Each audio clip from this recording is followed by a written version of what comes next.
جہاں علم ہوگا وہیں ہم کو رہنا ہے، اس لیے ہم نہیں جا سکتے۔ چونکہ آپ نے علم کو چن لیا ہے تو اب آپ کے ساتھ ہی ہمیں رہنا ہے، تو شہرت تو بھی اور دولت، تو فیصلہ یہ آپ کا ہے کہ دولت حاصل کر لیں گے تو شہرت ملے گی، اللہ کا فیصلہ کیا ہے؟ علم حاصل کرو گے تو شہرت ملے گی، عزت ملے گی، دولت ملے گی۔ جب اللہ کے فیصلے کے خلاف جاؤ گے کیا حاصل کر لیا؟ کتنی عزت ہے، کبھی سوچا آپ نے؟ گلے سہمے ہوئے ہو، ہے نا؟ بینک میں بھی جانا ہو تو تمہیں ایک آدمی کی ضرورت پڑ جائے، پڑھے لکھے آدمی سے ڈرتے ہو کہ ان کو یہ بیوقوف نہ بنا دے، ہے نا؟ آگے بڑھنے سے ڈرتے ہو، کاروبار کو بڑھانے سے ڈرتے ہو، ایک جگہ سے دوسری جگہ جانے سے ڈرتے ہو۔ یہ ڈر کس بات کا ہے؟ یار ہم جانتے نہیں کہ ایسا نہ ہم پر نقصان ہو جائے، لیکن ایک صاحب علم دنیا کے ایک کونے سے دوسرے کونے پر چلا جاتا ہے، اسے ایک لمحے کے لیے ڈر نہیں لگتا، وہ پوری دنیا میں اپنے کاروبار کو پھیلا رہا ہے، پوری دنیا ان کو جان رہی ہے، چاہے وہ کاروبار کے راستے سے ہو، چاہے ایک پروفیسر بن کر کسی یونیورسٹی میں پڑھا رہے ہو تو پوری دنیا ان کو جان رہی ہے، ایک سائنٹسٹ کی حیثیت سے پوری دنیا ان کو جان رہی ہے، اور ہماری حیثیت کیا ہوگی؟ ہم ایک بھیڑ ہو گئے، ایک بھیڑ۔ ہماری حیثیت کیا ہے کہ اس کو ہم جان رہے ہیں جو آپ کے آگے کھڑا ہے، جو آگے کھڑا ہے وہ کون ہے؟ وہ آپ کا امام ہو سکتا ہے، وہ آپ کی سماج کا پڑھا لکھا ہو سکتا ہے، وہ ایک یا دو کو ہم جان رہے ہیں، باقی کی حیثیت کیسی ہوگی؟ بھیڑ کی چل رہے، جدھر ہاتھ دیا ہاتھ گئے، پھر آپ کا استعمال غلط ہوگا، آپ کو استعمال کیا جائے گا، آپ کو دین کے نام پر استعمال کیا جائے گا، سماج کے نام پر استعمال کیا جائے گا، جانے کیا کیا طریقے استعمال کر کے آپ کو گمراہ کرنے کی کوشش کی جائے، کیونکہ آپ کے اندر وہ صلاحیت نہیں پیدا ہو پائی جو علم سے ہوتی، اس پر آپ غور و فکر کرتے، شعور ہوتا، اور کہ سامنے والے کی بات کو، جیسے کہ ابھی مولانا رمضان صاحب نے کہا، ایک شخص کو میں نے پکڑا، اس کے پاس تین تھی رسیدیں، کئی جگہ کی رسیدیں، اس کے پاس کئی جگہ کے کیا نام ہے پہچان پتر ہے نا، کیوں پکڑ لیا؟ اس کی باتوں سے ہی ان کو لگ گیا ہوگا، ان کے شعور نے اس چیز کو تسلیم نہیں کیا ہوگا، فوراً چونک گئے ہوں گے۔ یہ شعور بیدار کہاں سے ہوا؟ علم کی وجہ سے، علم کی وجہ سے۔ راہبان ملت اسلامیہ تعلیم حاصل، ہمارے نبی نے سب سے زیادہ زور اس پر دیا، تعلیم تعلیم تعلیم تعلیم۔ ہر تو یہ ہے کہ جتنے راستے ممکن ہو سکتے تھے ہر راستے کو نبی نے اپنا دیا، ہر تو یہ ہے کہ یہاں تک کہہ دیا علم حاصل کرو چاہے تمہیں چین تک جانا پڑے۔ چین تک جانے میں وہاں کون قرآن پڑھاتا ہے، وہاں کون حدیث پڑھاتا ہے؟ یعنی علم حاصل کرو جس سے تمہیں ترقی حاصل ہو، جو تمہارے لیے فائدہ مند ہو، اور علم انسان کو خوبصورت بناتا ہے، کیونکہ علم کچھ اور نہیں، علم نور ہے۔ علم کیا ہے؟ نور ہے۔ نور کا مطلب روشنی ہے۔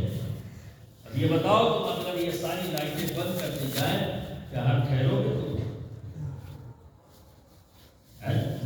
وحشت ہونے لگے گی نا، گھبرائے ہوئے ہو جاؤ گے نا، فوراً چاہو گے روشنی ہو جائے۔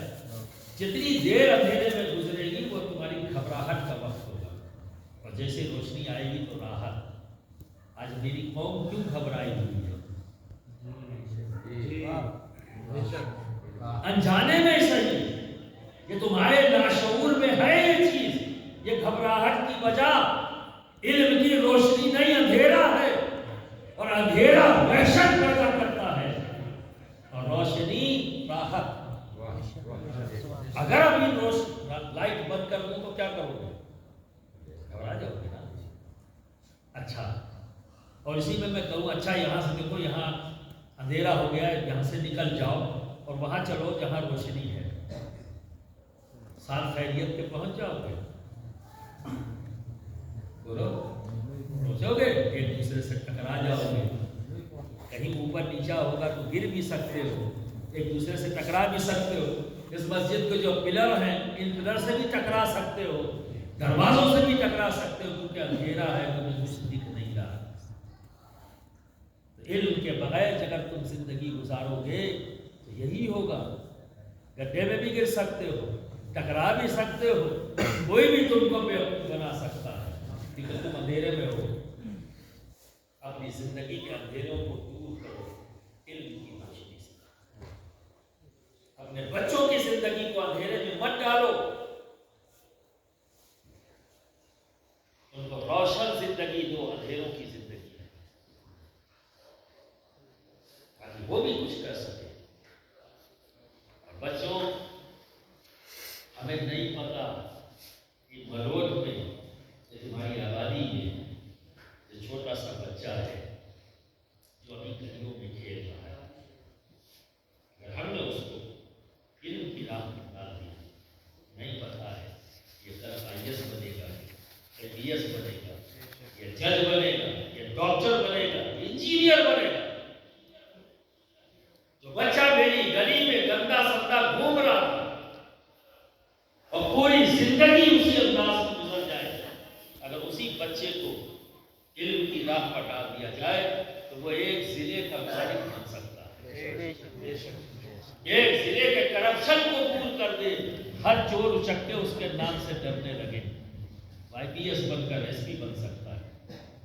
کیا دکان کھولنے سے بن جائے گا پولیس؟ 1000 ایکڑ زمین خرید لینے سے کوئی DM بن سکتا ہے؟ 50 فیکٹری لگا دینے سے کوئی جج بن سکتا ہے؟ نہیں. اور نہ ہی 50 فیکٹری کا مالک تمہیں روک سکتا ہے اس گلی کے بچے کو جج بننے سے. وہ نہیں روک سکتا، DM بننے سے نہیں روک سکتا. ہسٹری میں تمہارے ہاتھ جی حضوری کرنا بند کرو،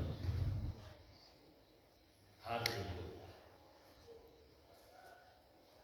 ہم عزت دار ہیں، عزت کے ساتھ دنیا. ہم اس کے امتی ہیں جسے ہمارے رب نے مالک قوم و مقام بنایا.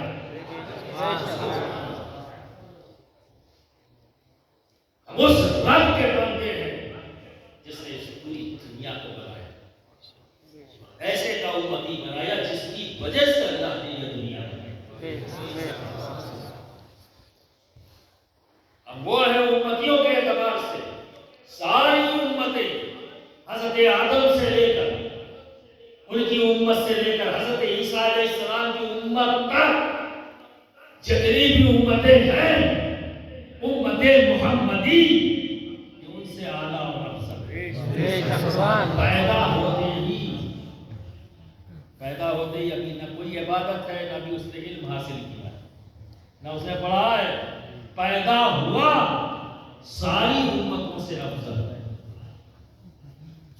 یہ کیوں کر رہا ہے؟ کیونکہ ہم اس کے امتی ہیں جسے ہمارے رب نے رحمت للعالمین بنا کر سب کی ضرورتوں کو پورا کرنے والا بنا کر بھیجا، سب کی حاجتوں کو پورا کرنے والا بنا کر بھیجا. تو سب کی حاجتیں کیسی پوری ہوگی؟ ہمیں نبی نے راستہ دکھا دیا، علم حاصل. چاہے تمہیں چین تک نہ جانا. تو صاحب علم جو نبی کے قریب آ گئے، ایسے عالم بن گئے، آج بھی دنیا ان کی مثال پیش نہیں کر رہا. کسی بھی صحابی رسول کی مثال نہیں ہو، اہل بیت یا طہار کی کوئی مثال پیش کر سکتا. اتنا علم ان کے پاس، آج لوگ باتیں کر رہے ہیں، ٹھیک ہے نا؟ آج سے 1400 سال پہلے امام جعفر صادق فرماتے ہیں، تو آج بھی آپ کو پتہ نہیں، لیکن یہ بات جو بچے اسکول، کتنے بچے یہاں سے اسکول میں جاتے ذرا ہاتھ اٹھائیں؟ بچے اسکول جانے والے، جو لوگ اسکول گئے ہیں وہ بتاتے ہیں ہاتھ اٹھا دیں۔ یہاں کتنے ہیں لوگ جنہوں نے 10th کلاس پاس کی؟ ماشاء اللہ۔ اور کتنے لوگ ہیں جنہوں نے 12ویں کلاس پاس کی؟ اور کتنے لوگ ہیں جنہوں نے بی اے کیا یا گریجویشن کی؟ بتائیے۔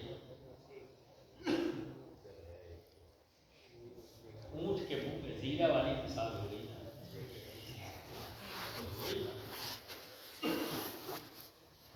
ہو گئی نا۔